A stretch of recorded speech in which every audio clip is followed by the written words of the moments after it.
There was a time when podcasts felt small, unimportant, just long conversations floating around the internet while television still controlled attention. Back then, the biggest media companies in the world were still deciding what people should watch, what stories mattered, and who deserved a platform. News networks controlled narratives, late-night hosts controlled interviews, and Hollywood celebrities controlled influence. If you wanted mass attention, you needed traditional media. That was the system. And almost nobody imagined that one day, a comedian with a microphone, sitting in a random room talking for 3 hours, would become more influential than entire television networks. But that's exactly what happened, because the rise of Joe Rogan wasn't just the rise of one person. It was the collapse of the old media system happening in real time. Before the massive podcast empire, before the Spotify deals and political headlines, Joe Rogan was known for completely different things. He was a stand-up comedian first, someone deeply involved in comedy culture. Then he became recognizable as a UFC commentator, bringing energy and personality to fights in a way audiences connected with. Later, millions of people knew him as the host of Fear Factor, a chaotic reality show built around stunts and shock value. But despite his visibility, nobody viewed him as an intellectual or a serious media figure. He wasn't treated like a journalist, a political voice, or someone who would eventually shape public conversation. He was simply another internet personality before internet personalities became the center of culture. And maybe that's exactly why his rise worked. People didn't approach him with the same distrust they had toward traditional media figures. He didn't feel manufactured or corporate. He felt like a normal guy talking openly. And in an era where audiences were becoming increasingly suspicious of polished institutions, that difference mattered more than anyone realized.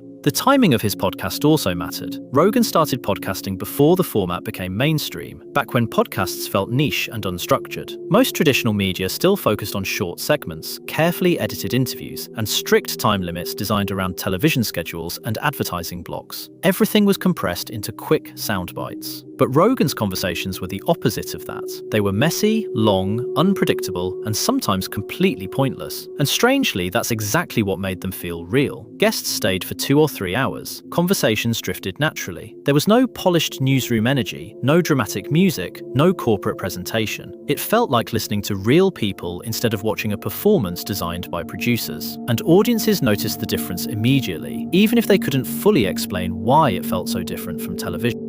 At the same time, trust in mainstream media was already starting to weaken.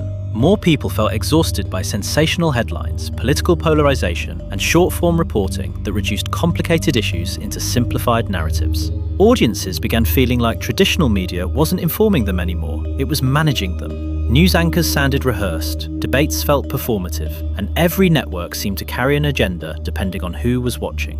Whether those perceptions were completely true or not almost stopped mattering. Because once audiences start distrusting institutions, perception becomes reality. And into that growing distrust stepped long-form internet creators like Joe Rogan, offering something that looked radically different. Not necessarily more accurate, not necessarily smarter, but more human. That's the real power of long-form content. It changes the relationship between creator and audience. Watching someone for 10 minutes is one thing. Listening to someone talk casually for 3 hours multiple times a week creates something much deeper. Over time, audiences start feeling like they personally know the host. They understand his personality, his reactions, his humor, his habits. Psychologists call this a parasocial relationship, where audiences develop emotional familiarity with public figures despite never actually meeting them. And podcasts intensify that effect because they simulate conversation instead of performance. Rogan wasn't reading from scripts or speaking through teleprompters. He was reacting in real time, making mistakes, laughing awkwardly, changing opinions mid-conversation. Ironically, those imperfections made him feel more trustworthy than polished institutions trying to appear perfect all the time. Then came the guests, and this became one of the most important parts of the entire formula. Rogan's show didn't operate like traditional media interviews, where every guest had to fit within a narrow category. One episode could feature a scientist explaining artificial intelligence, the next could feature a comedian talking nonsense for 3 hours, then a fighter, a billionaire entrepreneur, a survival expert, a controversial political figure, or someone discussing conspiracy theories. The unpredictability itself became entertainment. Audiences never fully knew what they were going to get, and that randomness created constant viral moments.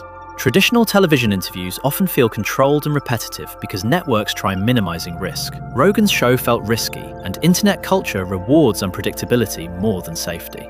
Then the YouTube algorithm amplified everything. This is where the rise stopped being just about podcasting and became about internet infrastructure itself. Full episodes were already popular, but clip channels exploded the reach into something much bigger. Short, controversial moments, funny reactions, shocking opinions, celebrity quotes, these clips spread everywhere. One interesting statement could travel across TikTok, YouTube, Twitter, Reddit, and Instagram within hours. And because algorithms reward engagement instead of accuracy, emotional or controversial moments spread the fastest. Rogan didn't even need traditional marketing anymore because the internet was marketing him automatically. Millions of people who never watched full podcasts still constantly encountered clips from his show. The algorithm transformed long conversations into endless viral fragments. What made this even more powerful was Rogan's personality itself. He never presented himself as an elite intellectual or a polished journalist. He often described himself as just curious, someone asking questions instead of pretending to have answers. And whether people agreed with him or not, that posture felt authentic to audiences tired of authoritative media figures speaking with total certainty all the time. Rogan openly admitted when he didn't know things. He changed opinions publicly. He made mistakes openly. In traditional media, mistakes damage credibility because institutions are expected to appear authoritative. On the internet, imperfections can actually increase trust because they feel human. Meanwhile, mainstream media kept struggling with its own image problem. Corporate presentation styles began feeling increasingly artificial compared to internet creators speaking casually from bedrooms and podcast studios. Television interviews became shorter and more edited, while internet conversations became longer and more personal. Networks optimized for speed and headlines, while podcasts optimized for attention and emotional connection. The difference in tone became impossible to ignore. One felt institutional, the other felt personal. And over time, audiences increasingly preferred personalities over institution.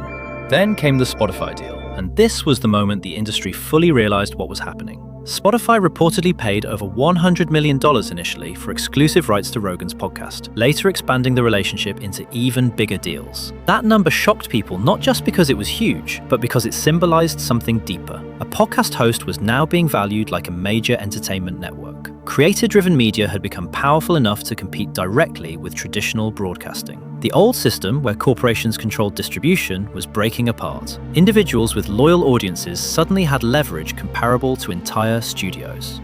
Rogan wasn't just a podcaster anymore, he had become infrastructure. But the moment that truly transformed Rogan from influential creator into global controversy was COVID-19. During the pandemic, conversations around vaccines, lockdowns, treatments, and government policies became some of the most emotionally charged topics in modern history. Rogan hosted guests with opinions that challenged mainstream narratives, and suddenly, his podcast became more than entertainment. It became part of a cultural war. Critics accused him of spreading misinformation. Media outlets attacked him aggressively. Doctors signed open letters criticizing Spotify. Musicians protested the platform, and the backlash only made the situation bigger. Because the internet operates differently from traditional media. In older systems, negative press could destroy reputations by limiting exposure, but online controversy often increases exposure instead. The harder institutions attacked Rogan, the more curious audiences became. People who had never listened to his show suddenly wanted to know why everyone was talking about him. This is the Streisand effect, the phenomenon where attempts to suppress information accidentally increase attention toward it. Instead of disappearing, Rogan became even larger. The controversy itself fueled the algorithm. And this revealed something uncomfortable about modern attention systems. Controversy is profitable. Algorithms don't reward calm nuance as effectively as emotional conflict. Outrage spreads faster than agreement. Debate creates engagement. Emotional reactions generate clicks, shares, and watch time.